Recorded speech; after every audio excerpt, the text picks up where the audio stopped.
Estás escuchando Domingo en Lunes, el podcast de la Iglesia IXA. Para tener más información sobre IXA, incluyendo nuestros horarios de reunión en Santa Ana, California, visita nuestro sitio web www.ipsachurch.com.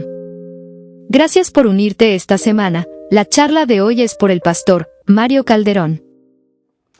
4 preguntas de Jesús basadas en el Evangelio según San Juan. Si ustedes revisan el Evangelio van a encontrar muchas más preguntas, ¿no?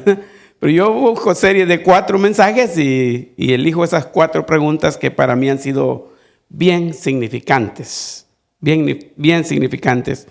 Y van a ver en el transcurso de este sermón por qué. Porque yo estoy analizando, pasando ese tipo de procesos, y Dios de alguna manera utiliza su palabra para hablarme a mí y ministrarme a mí y darme quizás una guía, darme una seguridad de que lo que estoy haciendo está en buen camino, o que tengo que esperar un poco más en Él y tengo que depender más de Él. Las preguntas de Jesús para aquel entonces vinieron a ser para mí efectivas en el día de hoy. La pregunta del domingo pasado fue: ¿qué buscas? Y vamos a tratar de agarrar el hilo. ¿Se acuerdan? Quien está hablando es Juan el Bautista. Quien escribe el Evangelio es el apóstol Juan, 2 Juanes. Entonces, Juan el Bautista vino para preparar el camino para Jesús. No era el Mesías y lo explicaba claramente, pero él de una vez tenía ya seguidores, tenía discípulos que estaban siguiéndolo a él porque la manera que él predicaba. Pero les decía claramente: no me sigan a mí, no confían en mí, no crean en mí. Detrás de mí viene alguien, y ese sí, de ese yo ni siquiera puedo desatarle los zapatos. Ese es el Salvador del mundo. Y cuando apareció Jesús por ahí para ser bautizado por Juan, él le dijo: he aquí el Cordero de Dios que quita el pecado del mundo. Lo identificó claramente: este es el Cordero de Dios. Pero unos días después, el siguiente día, dice el pasaje que leímos el domingo pasado, dice que Jesús andaba pasando por ahí, y Juan lo volvió a señalar y le dijo: ahí está el Cordero de Dios que quita el pecado del mundo. Y entonces 2 de los discípulos de Juan se fueron tras de Jesús. Yo reflexioné mucho sobre eso, porque en el ministerio nos encontramos con ciertas cosas que para los pastores, ustedes no son pastores, no lo ven de ese modo, pero para nosotros los pastores algunas veces hay ventanas que nos abren, que nos dicen: aquí hay un riesgo, tened cuidado. Y tiene que ver con puros principios pastorales. Nos hemos encontrado con situaciones donde el pastor que no controla eso entra en inseguridades. Y la inseguridad lo trae a uno, igual que en los matrimonios, lo trae a celos. Y si aparece un líder por ahí y que se ve con mucho potencial y que sabe, y dice uno: ¿será que este sabe más que mí? Y de repente los hermanos están hablando con él y le confían en él, y el pastor entra en un aspecto de celosidad de lo que está pasando, al grado que algunos prefieren que la persona se mantenga a distancia y cuidan sus ovejas. Mientras que en el caso de Juan había una situación totalmente diferente. También esas situaciones, esos casos de Juan es puesto en práctica hoy día. Muchos pastores no son como el que acabo de describir, sino que dicen: si aquí pasa alguien y nos es de bendición, pues hay que apoyarlo. Es más, si yo tengo un alumno y ese alumno aprende y aprende y aprende, y de repente siento que académicamente y en todos los niveles de conocimiento me va superando a mí como maestro, y yo no tengo por qué decirle: acuérdate que yo soy tu maestro. No, porque un día en que quizá él va a ser mi maestro. Y para mí sería un gran orgullo saber que yo fui parte importante en el desarrollo de la vida de esta persona, y que ahora vuela, va bien allá. Para mí es satisfactorio. Pero otra vez, no es así en todos los casos. Juan el Bautista llegó a un momento donde dijo: Él es. Ahora es necesario que Él crezca, pero que yo mengüe. Bien clarito como lo tenía Él. Ahora vienen estos discípulos, dejan a Juan el Bautista porque ya saben que él no es, y siguen a Jesús porque están seguros que él sí es. Juan mismo les había dicho que sí. Entonces van siguiendo a Jesús, pero lo van siguiendo así como, vamos a ver a dónde nos lleva ¿no? Sin tener un contacto directo con Jesús. Hasta que en un momento dado, como lo ilustra la escena, Jesús se da vuelta y le dice, ¿qué buscan? Podríamos decir, ¿por qué me están siguiendo? ¿Qué han visto en mí que vienen detrás de mí? Y ellos dicen, ¿dónde moras, Rabí? Bueno, ellos muestran que ellos tienen interés de conocer más de Jesús. La situación es que la iglesia está creciendo porque Jesús se hace popular y comienza a crecer. Entonces llegamos a un punto donde vamos a contestar esta pregunta de hoy. ¿Quieren irse ustedes también? Los que venían tras de Jesús tienen que ser confrontados en un momento de, ¿estamos en el camino correcto? ¿Es esto lo que yo quiero para mi vida o hay que hacer algún ajuste? Les leo el pasaje de San Juan 6, 66 y 67, aunque en el tema oficial solo puse el versículo 67, decidí escribir el 66 también para que veamos un poco de contexto. El versículo 66 dice, desde ese momento muchos de los que seguían a Jesús, ¿qué hicieron? Lo abandonaron. Entonces Jesús les preguntó a sus 12 apóstoles, ¿también ustedes se quieren ir? Y por eso es que yo de aquí saqué las respuestas hoy día. Quiero hablar de 3 cosas. En el caso de ellos, el domingo pasado dijimos, ¿por qué la gente viene a Jesús?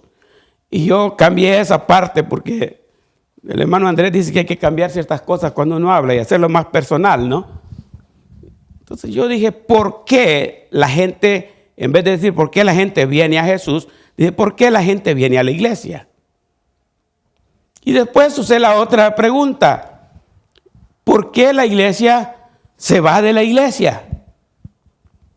Y después viene con la tercera pregunta, ¿por qué la gente se queda en la iglesia? Sí, porque no importa, la gente viene por una razón, la gente se va por una razón, pero hay gente que no importa cuáles sean las razones, se quedan en la iglesia. Siguen en la iglesia, son fieles a la iglesia. Y no juzgamos de que los que se cambian de iglesia, que los que se van para allá, esa es cosa entre ellos y Dios. Pero hay gente que está firme ahí. Entonces, al hablar de la primera pregunta, ¿por qué la gente viene a la iglesia?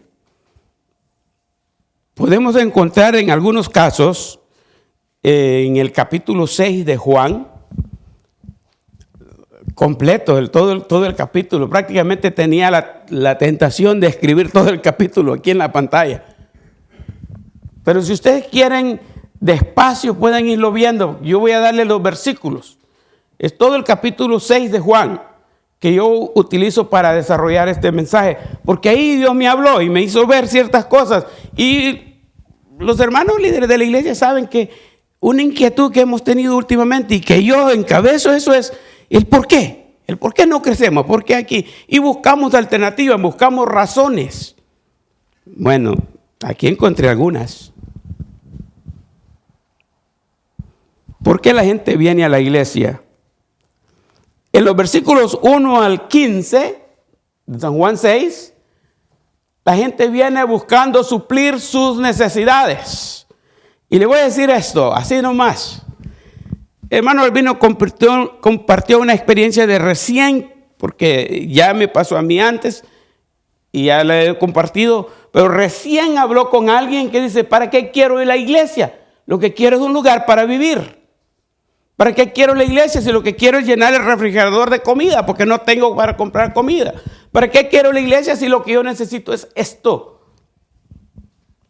En los versículos 1 al 15 de San Juan 6, yo les doy el tema nomás. Y ya saben la historia. La alimentación de los 5,000. La gente viene a la iglesia porque tiene necesidad. Tiene necesidad. Y ahí va a ver usted en el versículo 15 por ahí, Jesús le dice, ¿por qué me andan siguiendo ustedes? Ustedes me andan siguiendo porque quieren que les dé de comer. O sea, se hizo fácil, ¿no? Piense por un rato el momento de compañerismo que nosotros llamamos, porque algunas veces nosotros llamamos compañerismo a un tiempo de comida. Aunque el compañerismo es algo más que comer, ¿no? Porque el domingo pasado, no estoy reclamando nada aquí, pero el domingo pasado por lo menos yo felicité a unos hermanos que estaban comiendo aquí la parejita solita. Les digo, se ven romántico que estén comiendo aquí. Allá en aquella mesa están los niños y más atrás están otros. Pero podemos estar comiendo todos juntos, separados, ¿no?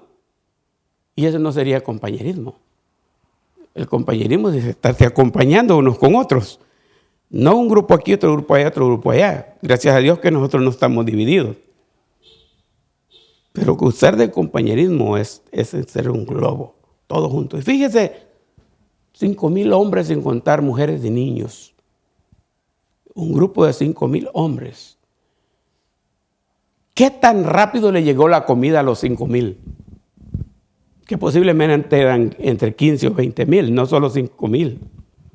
Porque cada hombre con su esposa, y si cada pareja tenía por lo menos un hijo, había bastante gente, bastante gente. ¿Y cuántos panes eran? 5. ¿Y cuántos peces? 2. Y les va a servir pan con pescado. Cada plato va a tener pan y pescado, pan y pescado, pan y pescado. Y Jesús va a cortar eso, ¿no? Comenzó a cortar. Yo creo que como el creador del universo que estaba en Génesis 1, Cristo podía decir, que se hagan 5,000 platos y ya. De los 5,000, 5 panes sacar 5,000 platos. Si era un pedazo de pan por cada uno, eran 5,000 pedazos de pan. Pero el pasaje solo dice que él los partió. Lo puso en canastas, pusieron en canastas y los demás comenzaron a repartir. No sé qué tipo de gente había especulando ahí. ¿Habrían de esa gente que a veces ocurren en la iglesia que se enojan porque no les han servido? Comenzaron por aquella mesa y nosotros somos la última. O qué bueno que comenzaron con nosotros. Pero sea como sea, la gente ese día tenía mucha hambre. Esa era su necesidad.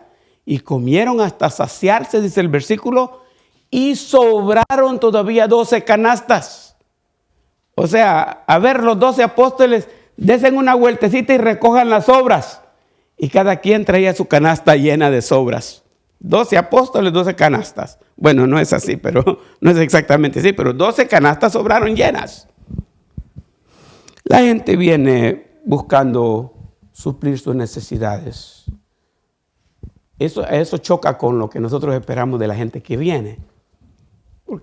Por lo menos yo como pastor, cuando alguien viene y dice, ¿y en qué puede servir en la iglesia? Yo estoy esperando que alguien venga y me ayude a servir. Y la gente cuando entra dice, ¿en qué me puede servir esta iglesia? Si los dos pensamos egoístamente, nosotros pensamos en cómo nos puede servir a nosotros y ellos piensan cómo nosotros les podemos servir a ellos. Entonces conectar cuesta un poquito porque la intención inicial está opuesta. La gente viene a la iglesia porque está buscando suplir su necesidad. La gente viene a la iglesia para presenciar milagros. Jesús anda sobre el mar. Jesús anduvo sobre el mar. Y la gente viene para presenciar eso. Entonces tenemos nosotros énfasis hoy día mucho en el área sobrenatural. Entonces hay iglesias que se han enfocado solo en milagros y enseñan milagros y la gente comienza a venir. Porque es grande la necesidad de milagros que si aquí están ocurriendo los milagros vienen. Entonces, la necesidad que tenemos de un milagro es grande. Sin decir nada, sin levantar su mano, le aseguro que cada uno de los que estamos aquí tenemos una necesidad urgente. Por lo menos yo tengo una urgente. en donde quiero que Dios quisiera. A veces siento que hablamos con mucha autoridad. Señor, queremos que nos hagas esto, ¿no?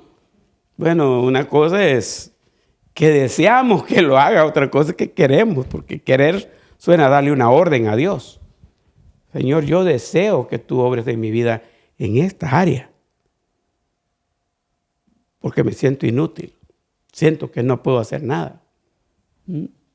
Y todos tenemos una necesidad grave. De manera que si Jesús aparece aquí y dice, ¿qué milagro quieres que te haga? ¿Qué le diría usted? ¿Tiene usted necesidad de un milagro? Sí, estoy seguro. Y eso es lo que la gente quiere. Entonces lo que han hecho algunas iglesias es dar milagros, hacer milagros. Incluso las iglesias tradicionales, ortodoxas, que acostumbramos, como dice alguien, iglesias cuadradas que no ceden mucho en su doctrina y en su rutina, por decirle un nombre bautista, seria, tienen un día en la semana que le llaman Noche de Milagros. Algunos dicen el día, Viernes de Milagros. Hay bastantes iglesias bautistas que tienen su Viernes de Milagros. Otros tienen Miércoles de Milagros, otros tienen Martes de Milagros. La gente necesita milagros y por eso las iglesias les están dando milagros, alimentando la palabra milagro, porque así la gente puede venir o la gente viene más fácil, buscando un milagro. O la gente viene simplemente por popularidad, por la fama. A estas alturas Jesús ya era famoso. Acuérdense cómo funcionó la cosa con Jesús. A mí me gusta repetirlo porque es importante que nosotros sepamos cómo Jesús manejaba su vida. El inicio de Jesús fueron 30 años. Esa es una etapa que se le conoce como la de preparación para el ministerio. Él vino para servir, pero pasó 30 años preparándose y conviviendo con la humanidad y viviendo como la humanidad vivía. Criado en Nazaret y vivió 30 años en Nazaret con José y María. Cuando el ministerio inició, lo primero que él hizo fue venir al Jordán, entre la provincia de Judea y Perea. Ahí pasaba el Jordán, dividía, es la frontera de las dos provincias. Y entre Judea y Perea dice el pasaje que Juan bautizaba. Ahora el tramo es algo largo, no podemos asegurar dónde es. Hay unos 2 o 3 lugares que la gente cree que pueden haber sido ahí, pero ahí estaba Juan el Bautista bautizando y ahí llegó Jesús a ser bautizado por Juan. Y el día que Jesús fue bautizado por Juan, inauguró su ministerio, comenzó a servir. La venida ahí bautizada en agua fue la identificación pública y dijo, yo vine para esto y voy a comenzar a trabajar en eso. Y la etapa de la preparación es dejada atrás y comienza lo que se conoce como la etapa de la popularidad. Comenzó llamando a los discípulos, algunos sin que los llamara, como vimos el domingo, 2 le seguían, que eran seguidores de Juan y ahora seguían a Jesús. Y él comenzó a obrar milagros. Comenzó a sanar enfermos. Toda esta parte de aquí de Juan está centrada en la popularidad que Jesús tenía. Entonces había gente que lo estaba buscando. ¿Qué pasó con mi cosa aquí? ¿Soy yo? Oh, yeah, ok. Entonces la gente lo estaba siguiendo. Aquí tenía mucha popularidad. La gente está buscando a Jesús.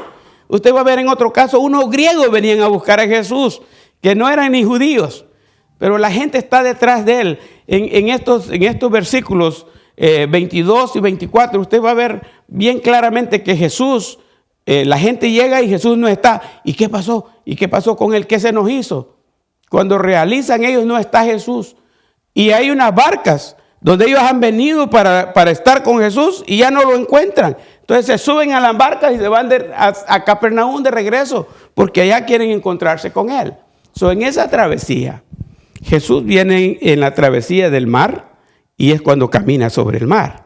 Pero cuando llegan a Capernaum ya tiene un gentío que está buscando, ¿dónde está Jesús? ¿Dónde está Jesús? Y andan detrás de él. La popularidad. La idea que tengo yo de la popularidad de Jesús en Capernaum, que realmente deberíamos decir Cafarnaum, pero en español está escrito Capernaum. Capernaum. Entonces, la idea que tengo yo de esa aldea, de ese pueblo, se conoce como ciudad marítima, porque había un puerto pesquero, habían compañías pesqueras, una de ellas era de Pedro, del apóstol Pedro. Ahí estaba la casa de Pedro cerca de la playa, y la casa de Pedro fue el centro de operaciones que Jesús utilizó mientras estuvo en esa región. En la casa de Pedro se hospedaba. Entonces, las calles son angostas, todavía. Eran angostas. La cantidad de gente era exagerada, eran multitudes las que seguían a Jesús.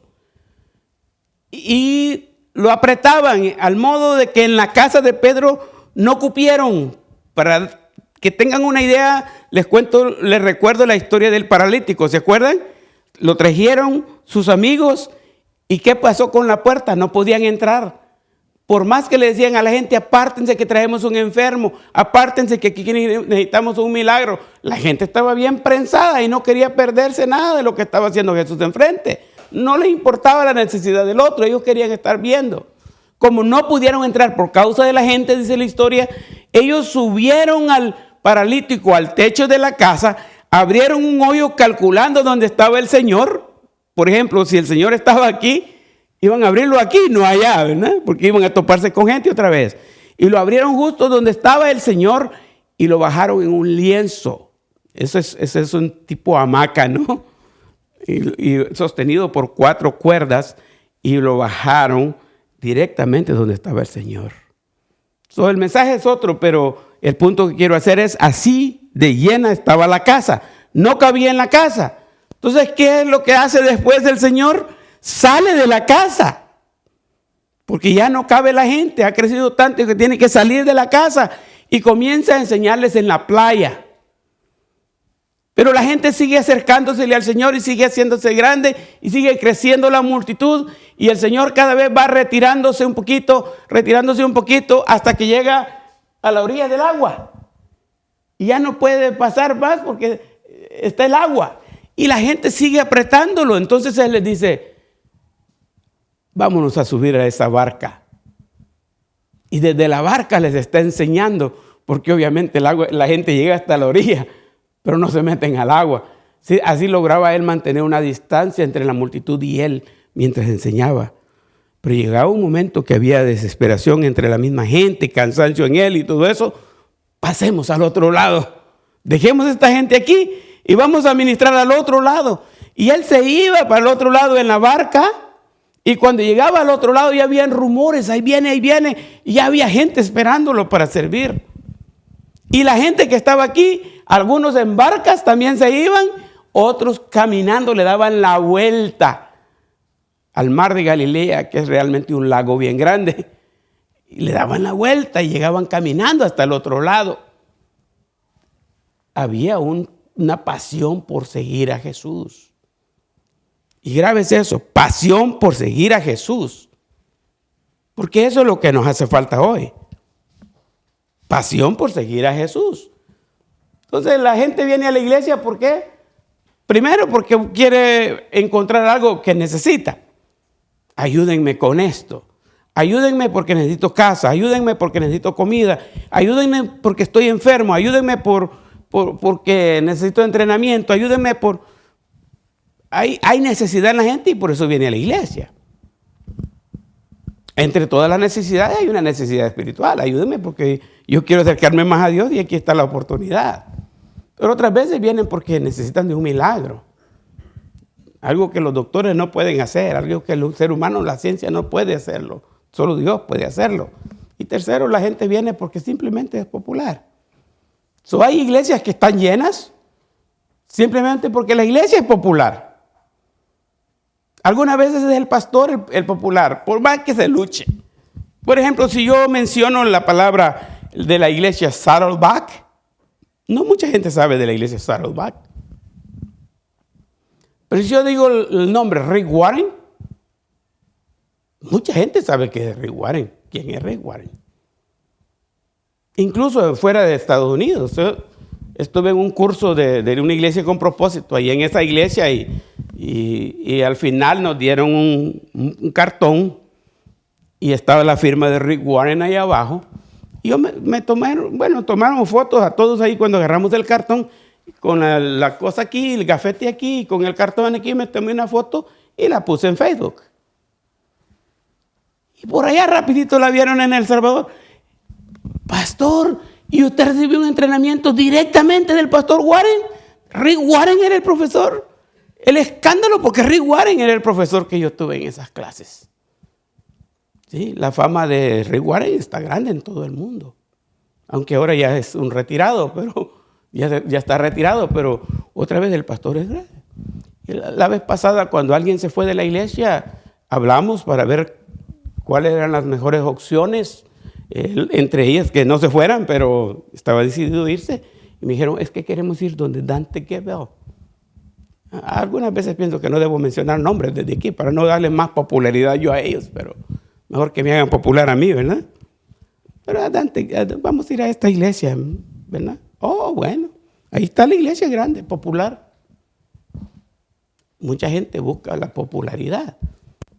Entonces, algunas veces pienso yo, ¿por qué no viene la gente aquí?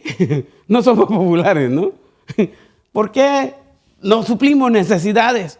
Podría darle vuelta así nomás y decir, ¿por qué la gente no viene? Pero no es esa la respuesta. ¿Por qué la gente viene? Es la pregunta. La pregunta es, ¿por qué vienen? Entonces, la segunda pregunta, ¿cuál es? ¿Por qué la gente se va de la iglesia? ¿Por qué se va la gente de la iglesia? Y vamos otra vez a seguir en el pasaje, en San Juan 6. Y mire por qué la gente se va. Primero, la gente se va, en letra blanca le va a aparecer la respuesta, y en amarillo le va a aparecer aquí en este caso el versículo. La gente se va de la iglesia al ser confrontado con la verdad. Yo vine aquí pensando una cosa y me encontré con otra. Versículo 26, respondió Jesús y les dijo, de cierto os digo que me buscáis, ¿qué? No porque habéis visto las señales, sino porque comisteis del pan y os saciasteis. Yo vine pensando en algo material, vine esperando algo personal, un beneficio personal, y estos me salen con que no ese es el propósito de la iglesia. No ese es el propósito de la iglesia. El propósito de la iglesia es otro. Y entonces no estoy de acuerdo con esto. Y entonces nomás da la vuelta y se va. ¿Han oído ustedes o han visto ustedes en su experiencia como cristianos a la gente que viene solo cuando hay comida? Hay un evento y se llena la iglesia. Pero después tenemos que aceptar una realidad, ¿no? Vienen, se van de la iglesia. ¿Por qué se van? Porque son confrontados con la verdad. Esta es la verdad del evangelio. Se van de la iglesia a ser retados a trabajar. Yo puse entre paréntesis, servir. ¿Qué dice el versículo? Trabajad, no por la comida que perece, sino por la comida que a vida eterna permanece, la cual el Hijo del Hombre os dará, porque a este señaló Dios el Padre. Resulta que vengo a una iglesia porque el evangelio en la iglesia, que yo entiendo es un evangelio que me va a hablar cosas bonitas, que me va a decir, hablar del amor de Dios, que me va a consentir en mis deseos, mis caprichos. Vengo a una iglesia donde siento que aquí yo voy a ser beneficiado. Y cuando entro dicen, aquí solo vienen los que trabajamos. Si vino a trabajar es bienvenido, si no vino a trabajar, mejor vaya. Bueno, no es cierto, no pasa eso, ¿no? Hemos tenido algunas cosas que califican, que identifican la vida de nosotros, si es que hemos predicado y hemos tratado de modelar y vivir el evangelio del servicio. Tenía un pastor que decía, yo no creo en los evangélicos calientabancas, porque él era de esos que regañaban así de duro, ¿no? El puestecito de la banca donde está calientito porque no hace nada, ahí está sentado todo el tiempo. Y teníamos una hermana en la iglesia que igual que aquí, teníamos una silla al lado del poste y en el poste recostaba su cabeza. Como no teníamos templo propio, cuando tuvimos que movernos de la iglesia, dijo, ¿y me podré llevar este poste?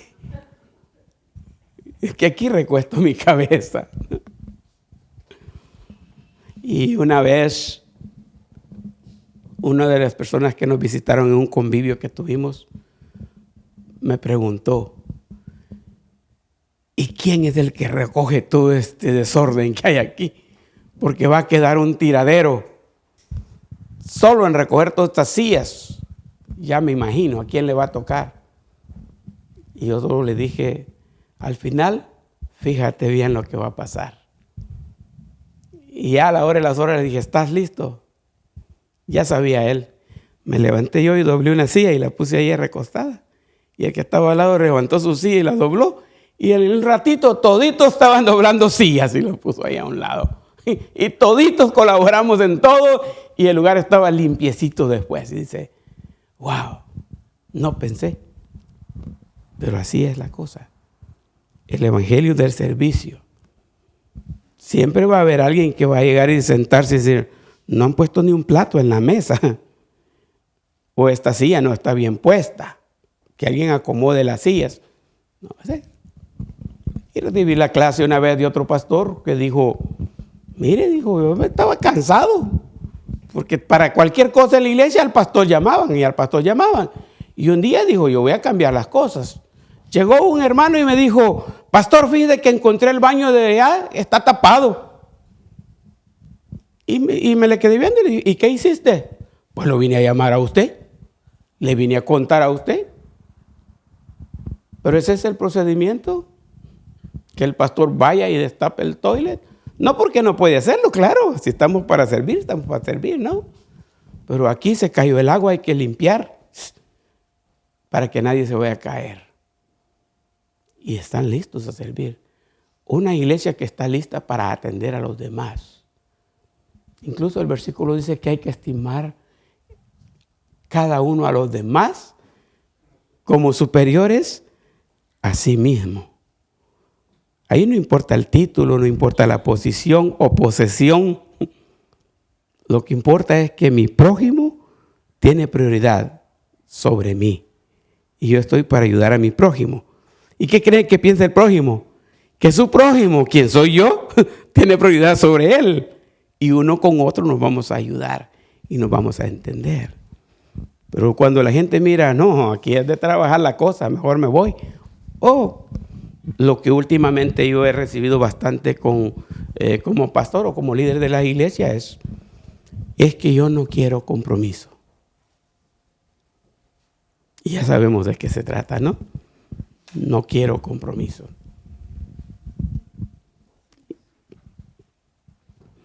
Y hay una cosa más,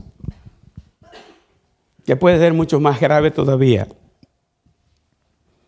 Pedir que cambien su estilo de vida. Todos estamos felices como estamos. Bueno, no estamos felices, estoy seguro que no estamos felices, pero nos sentimos satisfechos con lo que estamos haciendo. ¿Qué dice ahí? Entonces le dijeron, ¿qué debemos hacer para poner en práctica las obras de Dios? Respondió Jesús y les dijo, esta es la obra de Dios, que creáis en el que me ha enviado. Si ustedes leen este pasaje despacio, van a ver el contexto. Los judíos que están aquí interrogando a Jesús tenían varias costumbres, varias tradiciones. Y aquí va a venir el asunto del alimento, porque Jesús va a cambiar el pensamiento del pan que dio de comer a los 5,000. Viene todavía el mismo hilo de pensamiento y va a decirles, yo soy el pan de vida. Él se va a identificar como el pan de vida. Y va a venir una controversia de ellos y le van a decir, nosotros hemos comido el pan que Dios nos dio en el desierto. Se llamaba el maná. Y ese maná es el que nosotros creemos que es el pan de Dios, que es el pan del cielo. O sea, nuestra tradición dice que Dios sí da pan y que se llama maná y que lo dio a Israel. Y ese es el que creemos nosotros hasta hoy. Ahí está el arca, ahí están las pruebas. Ahí hay un plato con maná en el arca del pacto. Y que Jesús les diga hoy, tienen que creer, dejen de creer en ese maná y comiencen a creer ¿qué? En mí, porque yo he sido enviado de Dios. Así como Dios le mandó el maná a Israel en aquel entonces, así Dios me mandó ahora a mí. Ahora yo soy el pan de vida. El que cree en mí no va a tener hambre. Jamás. Va a tener la vida eterna. Y la gente tiene que dejar de creer lo que pensaban que era la verdad. Tienen que dejar de hacer lo que creían que era lo correcto. Y tienen que modificar su estilo de vida y adaptarlo, acoplarse a lo que es la voluntad de Dios. Por eso yo pido 3 cosas cuando se va a dar el testimonio. Y son más efectivos que cualquier tratado evangelístico. Este era yo antes de conocer a Cristo. Segundo, esta es la historia de cómo yo me encontré con Cristo. Y tercero, este soy yo después de conocer a Cristo. Mi vida ha cambiado. Y así como tenemos común ahora, el antes y el después tiene que ser marcado en la vida cristiana. Pero el reto era que cambien su estilo de vida y vivimos en un mundo que nos enseña que usted puede tener su propio estilo de vida. Y es normal y está bien. Eso es lo que nos enseñan. Eso es lo que nos enseñan. Si va a exigir un cambio de vida, un estilo de vida diferente, ya no me gusta. Me voy mejor. Entonces cerramos con esto. Mire, estos 2 versículos. Juan 6, 60, el 60 y el 66. En el 60 dice, al oírlos, las palabras que Dios le dio, que Jesús les dijo, a oírlas, muchos de sus discípulos dijeron, dura es esta palabra, ¿quién la puede oír? Y luego el 66. Desde entonces muchos de sus discípulos volvieron atrás y ya no andaban. ¿Por qué la gente se va de la iglesia? ¿Por qué se va de la iglesia? Primero porque dice, la palabra es dura. La palabra es dura. Y hay que evitarla, ¿no? Hay que evitarla. Ahora fíjese bien que allá dice, muchos de sus discípulos. ¿Y qué dice aquí? Muchos de sus discípulos. Repite otra vez. Muchos de sus discípulos. Ahora yo quiero hacer la diferencia porque muchas veces decimos, ¿cuántos eran los discípulos? Pero no eran 12, ¿eh? Eran 12 apóstoles. Pero un discípulo es un seguidor. ¿Cuántos seguidores tenía Jesús? Pues eran multitudes. Era una gran cantidad de gente. Eran bastantes. Andaban detrás de Jesús. ¿Se acuerdan? La gente se agolpaba atrás de él. Ahí andaban todos y querían aprender de él y querían verlo a él. Y ellos querían de todo. La gente seguía a Jesús por diferentes razones. Unos por causas correctas. Y estaban siendo edificados, estaban aprendiendo de él. Pero cuando llegó el confrontamiento a trabajar, a servir, a creer en él y a cambiar de vida, esto ya no me cuadra. Esto es demasiado sacrificio. Esto ya es mucho para mí. Yo necesito estas cosas, yo necesito la otra cosa. Y aquí no me dan chance de todo eso porque tengo que encauzarme en esto. Y la gente dice, está duro esto, está duro esto, está duro esto. Y comenzó a retirarse la gente. ¿Qué pasó? Se fue. La iglesia se estaba quedando sola. Estaba quedándose sola. realmente llegamos al punto donde el texto básico entra en función, ¿no? Y yo he cambiado eso varias veces y lo he explicado. Llegan los discípulos a Jesús y le dicen, maestro, se nos está yendo la gente. Y yo le he cambiado y digo, pastor, la iglesia se está quedando vacía, se han ido todos. ¿Y qué les dijo Jesús a ellos? Ahora les está hablando a los 12, como que se habían quedado ya solo los 12. Todos los demás se habían ido. Yo como pastor, si hubiera sido Jesús, estuviera preocupadísimo. ¿Y mi popularidad dónde está? ¿Dónde está mi fama? Tengo que hacer milagros otra vez para que regresen, ¿no? Tengo que dar más comida para que regresen. Y encontré cuántos garrotazos me dio a mí la palabra de Dios en esta cosa. Porque a veces yo como pastor digo, ¿qué puedo hacer para que la gente regrese? Para que la gente ya no se vaya, que se quede. Y miro a Jesús, tranquilo, que se vayan los que se quieran ir. La verdad es la verdad, la palabra es la palabra, el evangelio no cambia. Sigue siendo lo mismo y es sempiterno, no va a cambiar nunca. La Biblia nunca se va a adaptar a la gente. Generación tras generación, siglo tras siglo y milenio tras milenio ahora, la gente ha adoptado su Biblia, la Biblia como su patrón para vivir. Y la Biblia nunca se ha adaptado a las personas. Se mantiene firme la palabra de Dios porque es transcultural. La Biblia es un libro transcultural. Puede pasar de cultura a cultura. Mire, hay tantos libros en la historia que nomás son historia. Y quizás lo encuentre por ahí en un museo o lo encuentre como que alguien lo recita, pero pasan. La Biblia no pasa. Sigue siendo la misma. Es la palabra de Dios, no va a cambiar nunca. Y la gente se va. No, en esa iglesia no. No, en esa iglesia no. Voy a buscar una iglesia. ¿Y qué creen? Van a otra iglesia y predican la Biblia. Y van a otra iglesia y predican la Biblia. Y van a otra iglesia y predican la Biblia. Y en todas partes la palabra de Dios los confronta. Y al final dicen, no, las iglesias de hoy no me convencen. Y se quedan en casa. Así de simple. ¿Y qué podemos hacer nosotros para cambiar eso? Si es la gente la que tiene que cambiar, no nosotros. Entonces la tercera pregunta que dice, ¿por qué la gente se queda en la iglesia? Mire, yo no sé. La gente se va y hay gente que no se va. Se quedan ahí. Hay un movimiento que han descubierto los estudiosos que andan al día con estadísticas y cosas así, que después de la pandemia han surgido lo que se llaman en la iglesia los caciques de la iglesia. Y se les llama caciques por eso. Llueve, truene o relampaguee, no se van de la iglesia. Aquí puede pasar un terremoto, puede pasar lo que sea, nos levantamos y volvemos a construir y seguimos adelante con el mismo sistema, no nos cambia nada.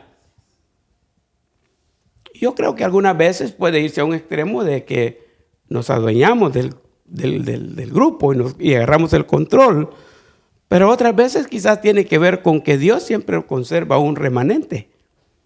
Y cuando se estudia el libro de Nehemías se da cuenta uno de la importancia del remanente. Jerusalén fue saqueada, fue destruida y fueron llevados al exilio todos los judíos. Pero ahí en Jerusalén Dios se guardó un remanente que no fue. No salió de Jerusalén y ahí se quedaron. Muros destruidos. Usted sabe, eso de que una ciudad tenga los muros destruidos en nuestro tiempo no se mira mucho ni da mucho temor. Pero usted tuviera valor de vivir su vida sin un candado en ningún lado, ni en su casa, ni en su carro, que no tenga nada abierto, que nada cerrado, perdón, y que cualquiera pueda entrar a su casa, irse a acomodar ahí al sillón y cuando usted viene del trabajo, ve, se metió ¿no? Pero es normal porque la puerta está abierta. Una vez hablando con una persona para que mi esposa trabajó, el portón de la calle siempre estaba abierto cuando yo entraba. Y le dije yo a él, Y no te da miedo dejar ese portón abierto, porque entraba uno al portón y manejaba una parte para llegar todavía a la casa de él. Y dice, bueno, sí, a veces lo cerramos, me dijo. Porque la teoría que hay realmente es una puerta abierta, es una invitación a entrar. Si está abierto, puede entrar. Pero si hay algo ahí, eso marca como propiedad privada. Ya no pasa. Aunque sea una cadenita que hay ahí, ya. Aunque usted puede pasar ahí, pero ya sabe que está violando algo. Jerusalén quedó totalmente destruido sus muros. Y cualquier banda de ladrones podía entrar y salir de ahí sin ninguna cosa que le impidiera. Porque si la ciudad no tenía muros, no había privacidad. Y legalmente podían entrar y hacer lo que quisieran con la ciudad. Estaban en oprobio, se le llamaba entonces, en vergüenza. Y cuando oí, dice Nehemías, las noticias del remanente, y decía, he aquí que la ciudad está en oprobio, estamos en afrenta. Los muros están destruidos y las paredes del templo derribadas. Si los muros eran la presencia política de la ciudad y la honra que se le daba como gobierno, que el templo estuviera destruido eran las bases espirituales de Israel. Tanto lo económico como lo espiritual estaba en afrenta, en desgracia.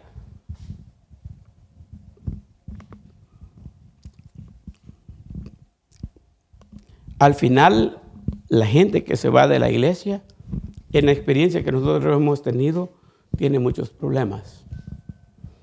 Nunca van a prosperar espiritualmente y nunca van a encontrar un lugar estable para reunirse. Howard Hendricks, que era el hombre que yo estudié bastante, los últimos libros de teología que he estudiado profundamente eran del doctor Howard Hendricks. No hace mucho que él falleció, un poco antes de la pandemia. Él se fue con el Señor, pero él contaba la historia de esa que se hizo famoso después. Un hombre que llegó y le dijo, ando buscando la iglesia perfecta. Y él le dijo, bueno, te voy a decir una cosa, hijo, que le dijo él. Síguela buscando y vas a hacer dos cosas. La primera, si encuentras una, me avisas. Y la segunda, si encuentras una, no te unas a ella porque la vas a arruinar. No existe la iglesia perfecta, pero la gente necesita la iglesia perfecta. Que tenga este programa, que adapte esto, que se adapte lo otro.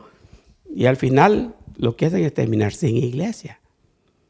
No es esa la idea, porque la idea es otra, ¿no? ¿Por qué la gente se queda en la iglesia? Es la pregunta hoy. Y en este versículo, el versículo 68, está la reacción de Pedro. Después que Jesús les dice, ¿quieren ustedes también irse? ¿Cómo respondió Pedro? Señor, ¿a quién iremos? Tú tienes palabras de vida eterna. Estamos hablando que esta es la misma palabra que para otros decían, esa palabra es dura. Para Pedro, ¿qué es? Esta palabra es de vida eterna. Y yo, al quedarme con Cristo, tengo en juego, ¿qué? La vida eterna. No es solamente sillas más cómodas, lugar donde el aire acondicionado se sienta mejor que el de aquí, o donde me traten mejor, donde me den mejor comida, donde hayan más opciones. Al final eso es terrenal, si lo que interesa es la vida eterna. ¿Qué está pasando con su vida eterna? Ese es el punto. La palabra de Dios va a demandar algo, pero la palabra de Dios es la que ofrece la vida eterna. ¿Se acuerda? El otro día estuve aprendiendo mucho sobre la puerta angosta.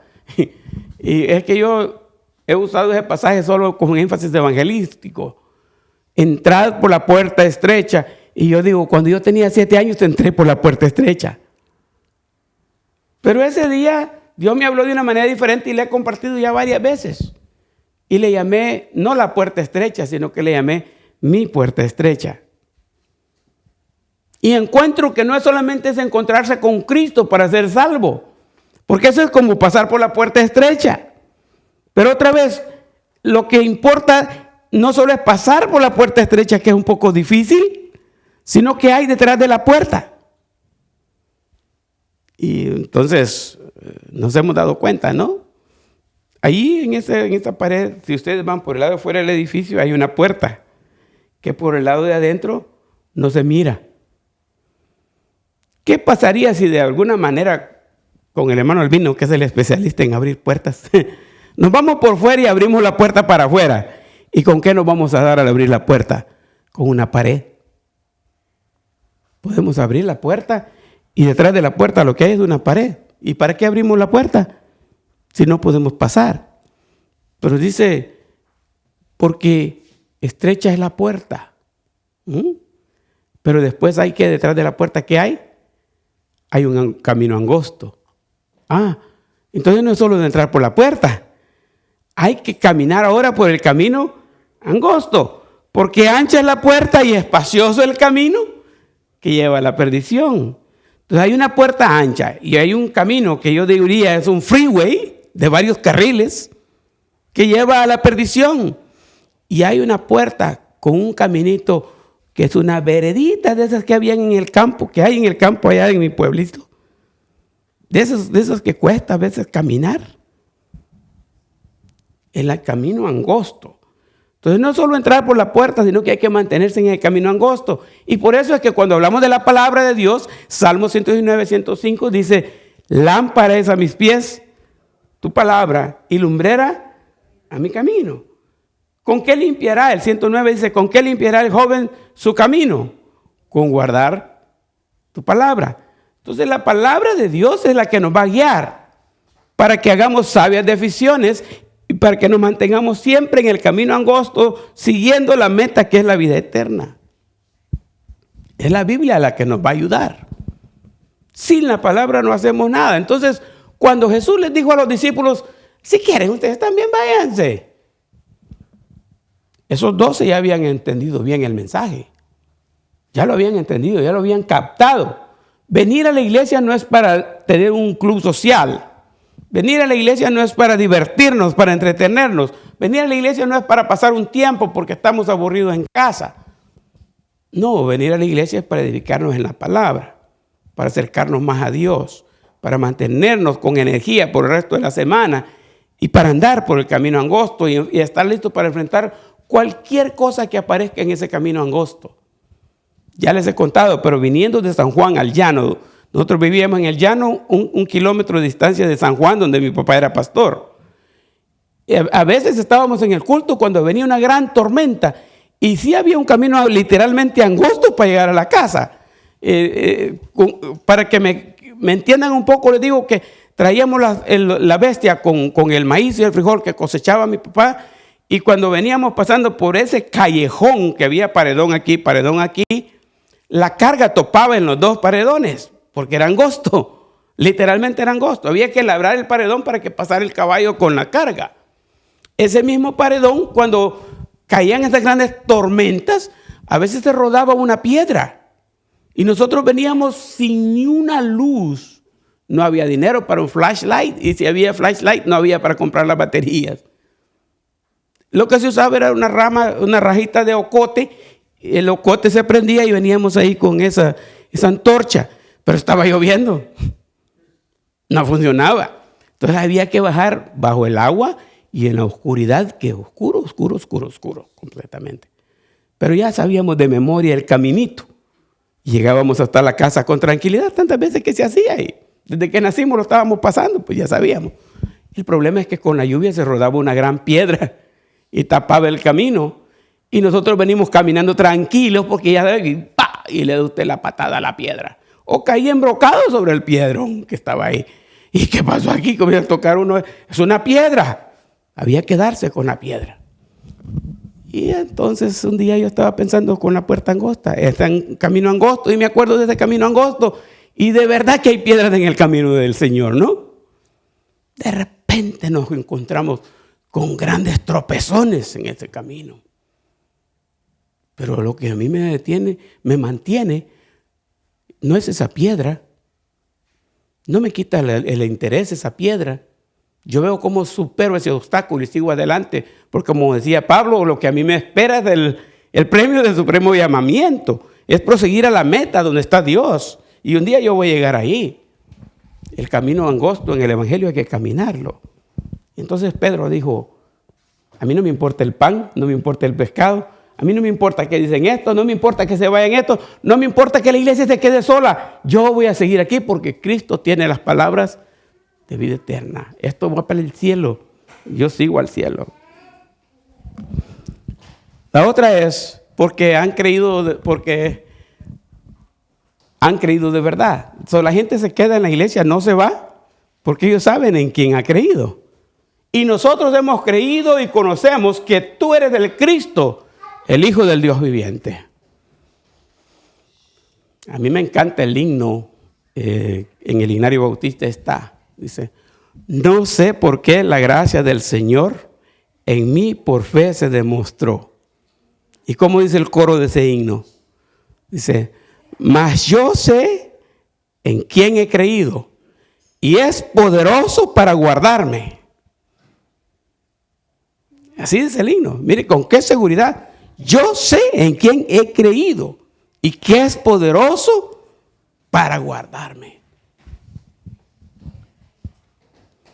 Si usted sabe quién es Jesucristo y usted sabe en quién ha creído, no hay ningún vendaval que lo mueva o que la mueva. Se mantiene firme. No importa quién viene, no importa quién se va, no importa cuántos hay, usted sigue su camino porque usted sabe en quién ha creído. Y sabe que ese que usted ha creído lo tiene aquí. Y va a vivir ese evangelio. Y el otro versículo que escogí, el versículo 70, porque han sido escogidos. No es para todos. No es para todos. ¿Qué pasó ahí? Jesús le respondió, ¿no os he escogido yo a vosotros los 12? Fue Cristo que llamó a esos 12 personas y los tenía firmes. Y esos 12 eran los que se estaban quedando. Todos se habían ido menos esos 12 porque habían sido elegidos por el Señor. San Juan 16, 15 dice, no me elegisteis vosotros a mí, hablando a todos nosotros ahora, no solo a los 12. No me elegisteis vosotros a mí, sino que yo os elegí a vosotros. Y os he puesto para que vayáis y llevéis fruto y que vuestro fruto permanezca. Esa es la palabra de Dios para nosotros, elegidos por el Señor. Yo cierro porque se nos llegó la hora. Quería seguir hablando, pero voy a cerrar aquí. ¿Con qué termina el versículo 70? No se siente muy bonita esta parte, pero dice, ¿y uno de vosotros es qué? Y uno de vosotros es el diablo. Ok. Se fueron todos los discípulos, los seguidores de Jesús, se fueron todos y se quedaron solamente 12. Y Jesús les dice, están aquí ustedes porque han entendido todo esto, pero también porque yo los elegí. A los 12 ustedes yo los elegí. Y entre los 12 de ustedes que yo elegí, uno de ustedes ¿qué es? Es el diablo. El resto del versículo 71 dice, porque hablaba de ¿quién? De Judas de Iscariote, hijo de Simón, porque este era el que lo iba a entregar y era uno de ¿qué? Uno de los 12. Si yo fuera Jesús, ¿ustedes creen que hubiera elegido a Judas? Porque cuando Jesús lo escogió ya sabía. Yo no hubiera elegido a Judas. Pero la cosa va para más adelante. Jesús ya sabía bien, conocía muy bien a Judas. ¿Quién era Judas? ¿Ustedes creen que si yo fuera Jesús lo hubiera puesto de tesorero? No, no lo pongo de tesorero. No lo pongo de tesorero. Pero no se trata de quién yo elija y quién yo ponga. Se trata que Dios lo tiene ahí. Una vez yo le dije a los hermanos, hagamos grupos de 12. Y cuenten ahí 12 personas. Otro grupo de 12, otro grupo de 12. Entre los 12 hay un traidor. ¿Quién de ustedes es? Porque de 12 salió uno, que es el que traicionó a Jesús. Y en la iglesia, ese uno va a permanecer, aunque todos se vayan, ahí va a estar. Porque Dios tiene propósitos al permitir a esa persona ahí en la iglesia. Y a veces no es solo una persona, porque acuérdense, uno entre 12. Si vemos más de 12, puede que haya más de uno. Pueden haber 2. O sea, no estoy asegurando esto, pero hipotéticamente funciona, ¿no? Entonces, en la iglesia, no importa los que estamos, entre los escogidos, sabemos que no todos vamos a llegar al cielo. No sabemos de los demás. Lo que yo tengo que estar seguro es que yo no soy ese traidor. Si se acuerdan, la vez pasada hablábamos en el liderazgo, en la reunión de líderes, llegamos a un punto donde como iglesia nos encontramos con encrucijadas y tenemos que hacernos la pregunta de los discípulos, ¿no? ¿Seré yo, Señor? Así dijeron los discípulos, ¿seré yo, Señor? ¿Seré yo, Señor? ¿Seré yo, Señor? Y ese es el asunto. Después que terminé de recibir este mensaje, tuve que hacerme la pregunta, ¿yo? ¿Seré yo? Y por eso es que a veces siento ganas de irme. Y después viene la respuesta, no soy yo. Porque yo sí sé en quién he creído. Yo estoy tratando de seguir la palabra como mi guía. Estoy tratando de hacer lo posible por servir y por vivir lo que predico. No soy yo. No soy yo. Solo la esperanza es que todos los que hemos escuchado este mensaje de hoy nos hagamos esa pregunta. ¿Ha considerado irse de la iglesia usted, igual que aquellos? Piense por qué vino a la iglesia, por qué se quiere ir de la iglesia, y si no se va, piense por qué se va a quedar en la iglesia, por qué está en la iglesia. Estamos aquí por una razón, y esa razón es la que tenemos que continuar viviendo y manteniéndola viva, ¿no? Así que espero que haya sido de bendición esta reflexión, porque es una reflexión. Y así como Cristo estaba usando la palabra para confrontar a la gente y zarandearla, y así se purificaba, porque la iglesia después siguió creciendo.